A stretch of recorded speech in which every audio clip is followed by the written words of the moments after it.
Welcome to the Business Insider Podcast, where we interview the top business leaders in their respective industries. Hey, what's going on, guys? Today, I am excited to introduce a special VIP guest. We've got Zach Hanebrink here. He is the fractional CMO at a company called Hook Lead. Zach, thank you so much for coming on the podcast today, man. Yeah, thanks for having me. Absolutely, my pleasure. So as you know, I've got a bunch of questions lined up for you, and I'm sure our audience is wondering, specifically what you guys do and really what the major outcomes are for your clients that work with you. So before the podcast, you had kind of given me a rundown on what that looked like. If you wouldn't mind reiterating that to the audience, man, that'd be amazing. Yeah, sure. So we help software companies grow, and we do that one of two ways. So we have the agency side, where we're really focused on driving traffic through PPC, like Google Ads, and then having the conversion rate optimization behind that. And then we also have our newer service of Fractional CMO, where we come into software companies that are growing and really help put the strategy first, put the plan together, and then roll out the tactics, to their team or agency or whomever's is, helping them with the tactics. Makes perfect sense. So, Zach, if you had to define your superpower or the unique skill or insight that really sets you apart in your space, what would it be and how has it shaped your success? I would say probably the fact that that we are focused on SaaS. So a little bit of background before the agency, I worked in, like I said, Fortune 500 publicly traded SaaS companies, all the way down to some SaaS startups that ballooned. So it was that's the kind of experience that we can bring to the table. Also, we've been doing this over 10 years specifically for SaaS. So it's kind of those insights of we've been there, done that over and over and over, and the stuff that we've learned through the years. Just kind of that speed to success, as opposed to waiting for someone else to kind of figure it out. Gotcha. So I'm curious, Zach. What kind of inspired you to pursue your current path, man? How'd you get here? Yeah, so it's funny enough. My daughter right now is picking colleges and figuring out her major and all that. She's undecided, but I oddly enough, always knew I wanted to be a marketer. I love marketing from, an early age. I was in DECA and all that stuff. And so I've always liked marketing. I always wanted to work at an agency. I secretly wanted to always own an agency.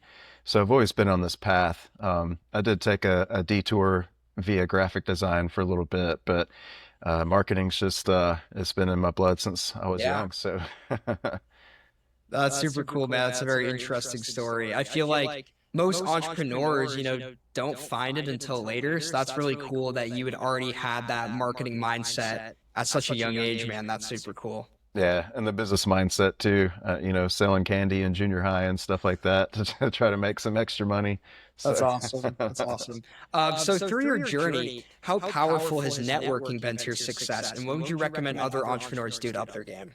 yeah, so I would say networking is huge for a lot of reasons. Obviously, one is going to be the typical, who you could get sales, stuff like that. But I would say take an approach of networking from also like who can you learn from? Being around, certain people, they always talk about like the five people who surround yourself. So you think about that from networking. It's like, where do you want to be in 5 years? Where do you want to be in 10 years? Who's there now? Who could you get in your network and start learning from? Because knowledge is really the acceleration. And when it comes to business and entrepreneurship, you don't know what you don't know. And the faster you can learn it, the more money, the more successful you could be in a quicker time. Definitely. So switching gears here a little bit, obviously AI is a huge topic right now. It's impacting so many industries. How is AI impacting your industry in particular, and are you guys utilizing it? It's impacting everything. And yes, it's definitely impacting our industry. And yes, we are using it. I see people use it and not use it, well and not well. I would say we use it a lot to almost like a partner, right? Almost like a sounding board. So we use it to kind of brainstorm with, and then kind of, take that and really just speed up our brainstorming and research process. So that's where it's helped us a lot. So a lot of the things that we used to do, like take for example, when you're putting together persona research, competitor research, industry research, stuff like that, that would take hours before. But with ChatGPT and AI, you can speed that process up a lot. Yeah, definitely. So let's take a moment to talk about, your process, kind of paint the picture for myself and the audience. What does it actually look like working with you guys? And what are the tangible outcomes or things you guys do to help your businesses you work with achieve their goals? Yeah, so like I said, we start with strategy first. And the reason for that is before you go out to market, before you start cutting on Google Ads and writing blog posts and stuff like that, it's important to understand. And as founders, you've already been through a lot of this yourself, building the product or service, but it's really getting into the mind of the buyer and that whole process. What are their goals, challenges, pain points? What makes them tick? What kind of questions are they asking? How can you help? And taking that and molding that first, and then saying, okay, now that we know exactly, how to press their buttons, what motivates them, then let's take that and map out their entire buyer's journey from when they're, just first thinking about the idea. Maybe they don't even know they have a pain, all the way down to when they're about to pull out their credit card and everything in between. Because then once you have that, and you know what motivates them, what their goals, challenges, pain points, then you can work that across everything, and your ad copy, just everything you do can be really just from a marketing standpoint there to help them help themselves through the buyer's journey and ultimately get what they're trying to get, the outcome that they're trying to get. Gotcha. Makes sense. What is something that happens behind the scenes that you wish clients could see? I always love asking this question. Yeah, probably just the heavy lifting that goes involved with everything marketing. So, clients always see kind of the polished stuff. So like the shiny landing page, the good looking ads, stuff like that. But the hours and hours of, researching like, well, who is this for, and how can we get this to resonate the most? And then just the funnel itself. It's just a lot of heavy lifting to get those things built out. So a lot of the times the clients don't see the hard work that the team's doing behind the scenes. But it's a lot of work setting all that stuff up. But it may not look like it when you just see like a page here and there, but it's a lot of stuff behind the scenes. For sure. Now, in a rapidly changing world, where do you see your industry headed over the next 5 to 10 years? Yeah, that's interesting. And I would say the reason is because AI. I've already seen it on the agency side where AI has phased out certain jobs that we just don't really need to hire for anymore. So, for example, content writers, that was probably our biggest team on the agency side back in the day, was people writing content and content plans. Well, you can train ChatGPT to write really, really well in your own voice with your own brand and everything. Right. So we don't need to hire content writers anymore.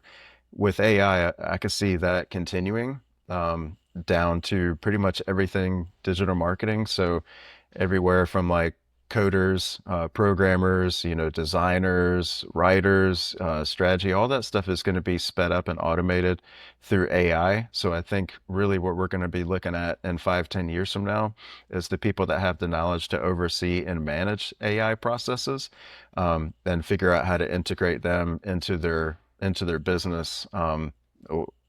While, I hate to say it, but trimming costs. I think a lot of the jobs that people are doing now, they'll just have to mold into something different. AI might automate certain parts of their job, so they'll have to mold into, wherever that takes us. But I think it's going to be a lot different in 5 to 10 years, because I think the workforce, the positions that we have now, just might not be as relevant. They might be a lot different shaped by then. Yeah, definitely. I think it's a matter of, there's really two brackets of, entrepreneurs or business owners now. You have the people that use AI, you have the people that don't. And unfortunately, the ones that aren't using AI are going to get left behind. It's just a matter of, you can't really compete if you're not using AI. It's like you said, you're really using AI, as a lever for your efficiencies, lowering costs, saving time, and it's these people that they're worried about their jobs being replaced. Yes, that's going to happen, but they just need to learn how to leverage AI and become Exactly. better at what they do so that they're still utilized, right? And that's kind of what we use in our businesses is, we just have leaders that are managing these agents and making sure they're doing what they're supposed to. And obviously you still have to have that human element, right? Like in the creative side, All you right. can't just build out a prompt from ChatGPT and call it good. Like there still has to be a creative strategy behind every project. So yeah, that's kind of what I'm seeing at least. Yeah, definitely. It's if you're not getting in on AI, you got to get that knowledge now, because you're being left behind. People are working at, four x as opposed to you as Yeah. far as output. So, you literally are being left behind. So, in your experience, Zach, what do you feel like is the biggest problem in your industry from your client's lens, and what are you guys doing to solve for that? Yeah, I would say the biggest problem is that I run into is always going to be, especially when I say we work with software companies, you have like B2C and B2B. Um, Most B2B software companies, like every business, they want quality leads. Um, but because of that, it's easy for them to jump in and just start calling up agencies. I need leads now. I need leads now. And that's where you get into that, where you could burn through a lot of ad dollars by jumping into tactics without backing up and saying, let's get our strategy together first and then plug in stuff like that. That may sound counterproductive because you're kind Right. of spending all this time doing strategy instead of tactics, but you can also waste a lot of ad money by just going to market without doing your research ahead of time. Definitely. So what is one of the biggest challenges you've personally had to face as an entrepreneur? How did you overcome it? And what is one life lesson you learned from that experience? Yeah, I'd say the biggest challenge is probably when we got hit with COVID, because our whole business changed at that point. So, for example, before COVID, we had our client roster could be, a lot of SaaS clients, but we might have local businesses on there too. We had an actual office downtown with people inside of it. COVID hit, and that forced us to rethink our whole business model. One is obviously we only work with software companies now. That was by design because they're a little more insulated than mom and pop business if a COVID were ever to come back. And that's really the big thing. And then just taking advantage of technology, going back and being like, okay, did we need that office? Like how many clients actually came in there? Like one or two a year? So with everything Zoom and all that stuff, so we made a big shift right at COVID with going all digital, our team's all over the place. We're not in an office anymore. And so that's probably the biggest thing for us is just when you say like for an entrepreneur, it's being adaptive. Obviously, you're going to have your Definitely. plan and all that stuff, but just know that plan's going to get stomped on and tore up, and you have to be able to pivot and think ahead a little bit and try to think about how can you grow, but how can you insulate yourself from just things that it might be out of your control. Definitely.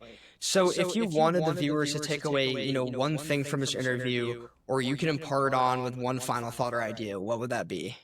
I would say to speak to your audience. So, like I said, with software, it's easy. People get caught up in like features and stuff like that, features, benefits, but it's really the outcome. What is all this, the outcome that they're, wanting at the end of the day, and how can you convey that to them as being the bridge to their outcome? Definitely, definitely. And Zach, for any of our viewers out there that are interested in what you're doing and want to connect, collaborate, or even work with you, what would be the best way for them to get in contact? Yeah, you can hit me up on LinkedIn. You can also go to my website, mysaascmo.com. And I got some resources there. If you go to /resources, we got a lot of free ebooks and things like that that you can level up your SaaS marketing knowledge if you want. All right, amazing. Well, guys, I'm going to link all of Zach's stuff in the description. Definitely go check out what he's up to. He's doing an amazing job for his clients. He's a real expert in his industry, as you've thus seen this far on the podcast. Zach, thank you so much for coming on today's episode, man. Had a pleasure having you and learning more about you and what you guys do. Likewise, thank you so much. I appreciate it. It was awesome. Absolutely, my pleasure.